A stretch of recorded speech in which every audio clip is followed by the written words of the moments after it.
Kebijaksanaan Jaka Tingkir bagian 30. Kalian berempat ini siapakah? Dari mana dan apa artinya perbuatan kalian pada saat ini? Mengakulah. Singaprana yang sudah mati kutunya, dengan tubuh menggigil dan suara gemetar sambil berlutut lalu berkata, "Ampunkan hamba berempat, Gusti Sultan yang mulia." Hamba adalah Singaprana dan tiga orang ini adalah kawan-kawan hamba bernama Wayangpati, Jagasatru, dan Kertajaya. Ampunkanlah nyawa hamba yang tidak ada harganya.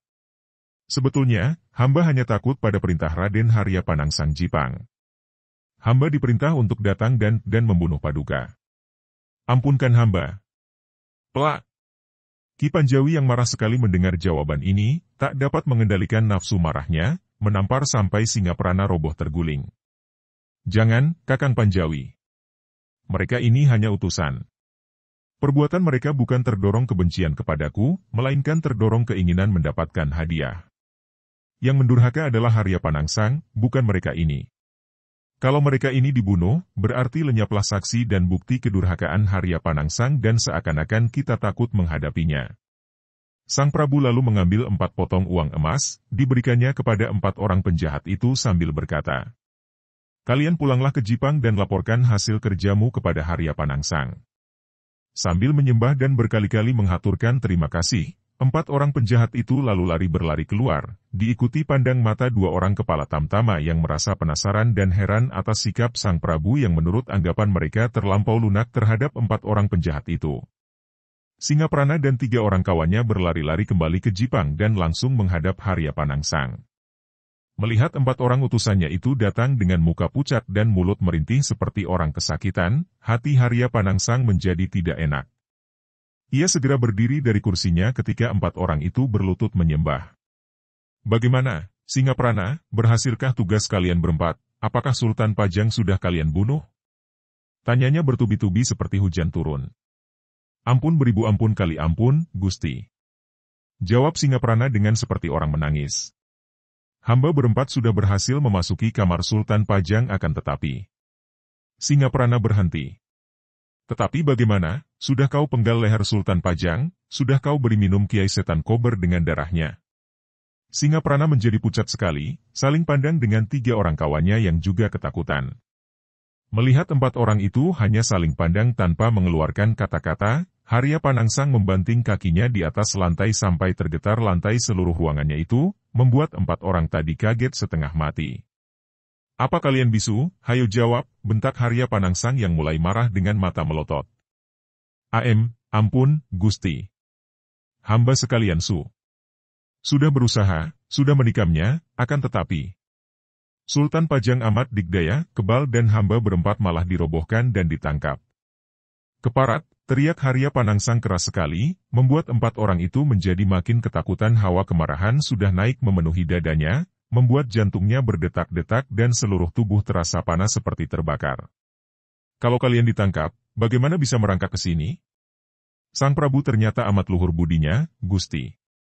Hamba berempat tidak diganggu, disuruh pulang dengan baik-baik, malah diberi sangu, bekal, sepotong uang emas seseorang."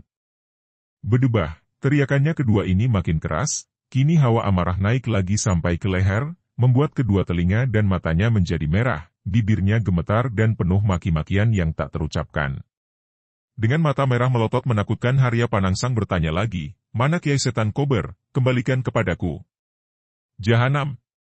Hawa amarah sudah naik ke kepala, membuat Harya Panangsang menjadi makin gelap. Mata yang tadi melotot kini disipitkan dan bagaikan seekor harimau ia menerjang maju. Kaki tangannya bergerak menendang memukul, disusul jerit kesakitan dan barulah dia hentikan melihat 4 orang itu mengeletak di depan kakinya tanpa dapat bergerak lagi dan sudah tak bernyawa pula.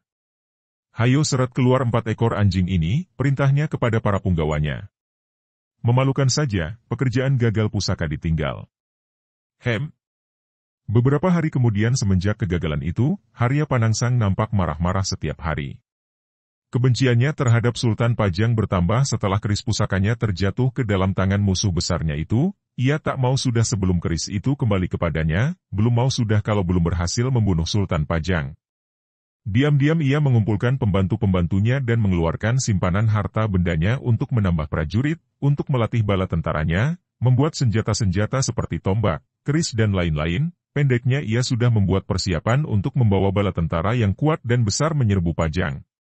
Akan tetapi, maklum betapa pandainya Sultan Pajang mengatur barisan dan berperang, ia hendak berusaha dulu untuk membinasakan Sultan Pajang sebelum menyerbu ke Pajang.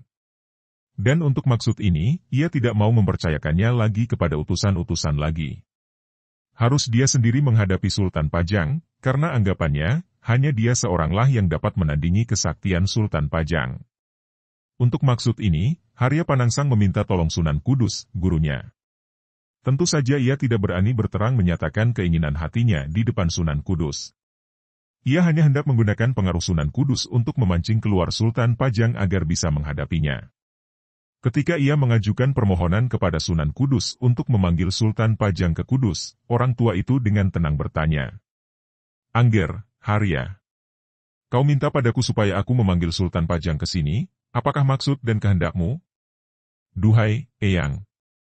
Saya selalu masih penasaran bahwa Jaka Tingkir dapat menjadi raja di Pajang, biarpun saya sudah berusaha menerima nasib dan menyabarkan hati. Saya masih belum percaya kalau dia itu betul-betul seorang yang arif bijaksana, tidak percaya akan kemampuannya menjadi junjungan. Maka dari itu, saya mohon bantuan Eyang agar supaya saya dapat berjumpa dengan dia di sini dan akan saya buktikan sendirilah sampai di mana kebijaksanaannya. Akan saya ajak dia berdebat tentang ilmu kebatinan. Sunan Kudus adalah seorang berilmu. Ia sudah waspada akan jalannya nasib, tentu saja ia dapat menduga apa yang berada dalam hati orang muda ini. Akan tetapi, Sunan Kudus tidak berani menghalangi hukum alam yang tak dapat dielakkan lagi, maka sambil menarik nafas panjang ia menyanggupi. Ditulisnya sepucuk surat dan disuruhnya seseorang murid mengirimkan surat undangan itu ke Sultan Pajang. Sultan Pajang adalah seorang yang menghargai dan menjunjung tinggi para tokoh agama dan kebatinan. Sunan Kudus dianggap sebagai guru sendiri, maka setelah menerima undangan ini, ia segera berangkat ke Kudus, hanya diiringi oleh beberapa orang pengawal. "Dimas Patih, pesannya kepada Patih mancanegara, aku hendak menghadap Paman Sunan Kudus dan sekalian dalam perjalanan pulang aku hendak menengok keadaan Kakang Embok, Ayunda, Nimas Ratu Kalinyamat dan Danaraja. Baik-baiklah menjaga ketentraman praja." Untuk menghormat kedudukan Sunan Kudus, setelah tiba di tempat kediaman orang tua itu, Sultan Pajang memerintahkan agar semua pengawalnya berhenti dan menanti di luar. Dia sendiri lalu berjalan kaki menuju ke pondok Sunan Kudus yang mengundangnya untuk diajak bercakap-cakap tentang ilmu kebatinan, maka karena ingin sekali menambah pengetahuannya dengan mendengar wejangan kiai itu, Sultan Pajang datang tanpa ragu-ragu lagi. Di samping keperluan itu, juga sekalian Sultan Pajang hendak menuturkan niat busuk Harya Panangsang yang menyuruh 4 orang Algojo berusaha membunuhnya. Sultan Pajang hendak minta bantuan Sunan Kudus sebagai orang tua yang dijunjung tinggi, supaya dapat menekan angkara murka yang berada dalam hati dan pikiran Harya Panangsang. Sebagai bukti, ia membawa serta keris setan kober yang dirampasnya dari tangan Singaprana. Dapat dibayangkan betapa kaget dan herannya ketika ia tiba di ruang tamu pondok Sunan Kudus. Di situ sudah duduk seorang diri. Harya Panangsang. Orang muda keras hati dari Jipang ini memandang kepadanya dengan muka merah dan sinar mata mengandung kebencian yang hebat. Sebagai seorang yang memiliki batin yang amat kuat, Sultan Pajang segera dapat menindas kekagetan dan keherannya. Malah ia tersenyum manis, matanya bercahaya girang dan wajah berseri-seri. "Wahai, keponakanku Harya Panangsang.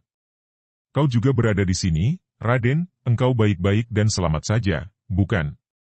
Betapapun kasar dan keras wataknya, Harya Panangsang adalah seorang putra pangeran yang semenjak kecil sudah diajar tentang tata susila. Maka begitu menyaksikan sikap ramah tamah dan halus dari Sultan Pajang, seketika luluh kekerasannya. Akan buruk sekali kelihatannya dan akan amat merugikan dirinya sendiri kalau ia bersitegang dengan sikap kerasnya. Maka ia pun lalu memberi hormat dan menjawab,